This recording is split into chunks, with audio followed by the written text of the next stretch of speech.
Hello guys, कैसे हैं आप लोग? उम्मीद है सब ठीक ठाक होंगे।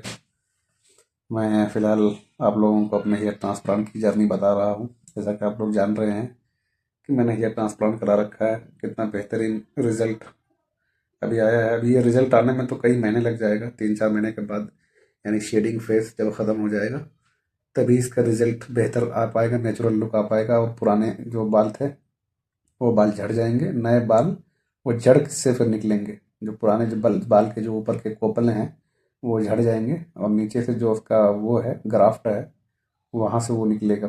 फिर नया बाल निकलेगा, जैसे बीज के अंदर से पेड़ और पौधा निकलता है उसी तरह से।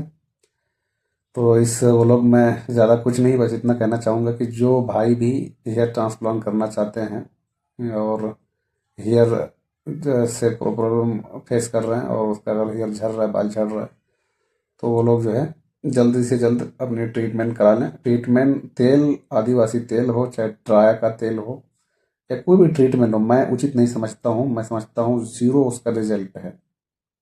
आप जब तक यूज़ करते हैं तब तक वो आपको थोड़ा बहुत बाल को रोक के रखता है, लेकिन जब आप हेयर ट्रांसप्लांट करा लेते हैं, क्योंकि बाल आप जब पीछे से लेते हैं, इसकी सबसे बड़ी टेक्निक क्या है कि बाल आप जब पीछे से लेते हैं तो पीछे वाला बाल, किसी टकला आदमी का भी देखेंगे तो ऊपर का बाल उसका झड़ा रहता है, लेकिन पीछे का बाल नहीं झड़ता, और दाढ़ी का बाल भी नहीं झड़ता है।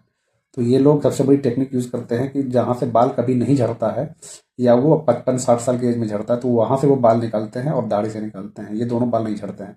तो ये बाल जब आपके ऊपर वाले स्काल्प में, क्राउन एरिया में लगेंगे, तो ये बाल आपका, यहाँ की जो लाइफ उसकी थी वही लाइफ उसकी ऊपर हो जाएगी। तो ये इसमें सबसे बड़ी टेक्निक है।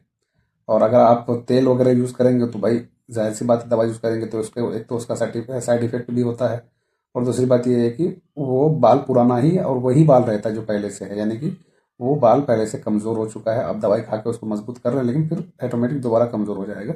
उसका जेनेटिक कमज़ोर है, समझ लीजिए ये बात।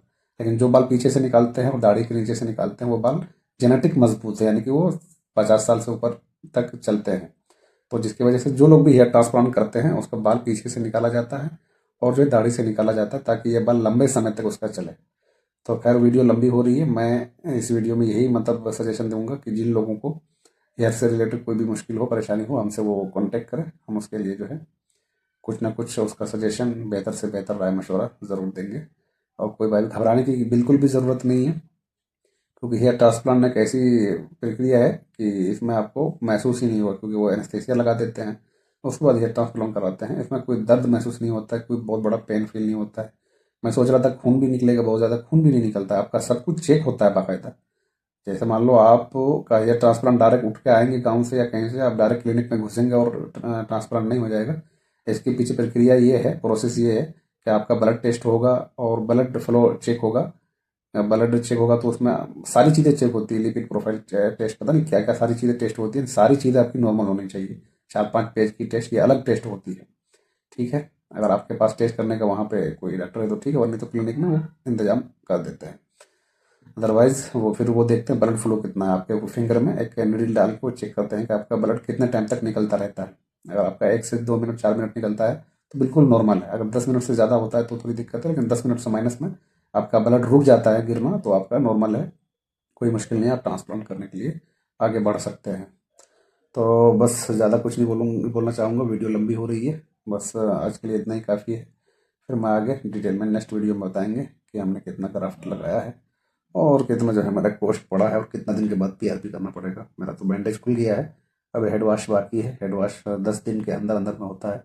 तो 7 दिन में जाने बोला है, तो मैं सोच रहा हूँ 7वें दिन में नहीं, 8 या 9 दिन में जाऊँगा, ताकि बाल और थोड़ा मजबूत हो जाए। एक भी बाल ना झड़े भाई, पैसा लगा है। जब पैसा लगता है तो उसकी कदर होती है। जब ऊपर वाला बाल नेचुरल देता है तो उसकी कदर नहीं होती। आदमी जो है वो झड़ता रहता है, टेंशन नहीं लेता है। जब पूरा झड़ जाता है, सर से ऊंचा पानी हो जाता है, तब फिर टेंशन लेता है। उसके बाद कुछ बाकी नहीं रहता है हेयर ट्रांसप्लांट के अलावा, और नहीं तो टकला घूमो, यानी तो फिर ट्रांसप्लांट कराओ। ट्रांसप्लांट करने के लिए आपको थोड़ा बहुत पैसे का इंतजाम करना पड़ेगा, वो पैसे का इंतजाम कीजिए।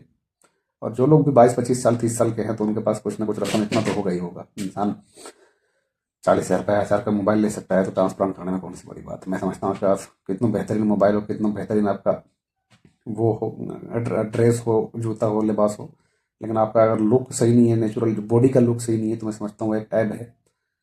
तो ऐप को आप दूर करने के लिए अगर 2 4 10 हज़ार 20 हज़ार पैसा लग जाता है तो मैं समझता हूँ कोई बड़ी बात नहीं है। समझ रहे हैं? तो खैर आज के लिए इतना काफ़ी है, फिर मिलते हैं नेक्स्ट वीडियो में।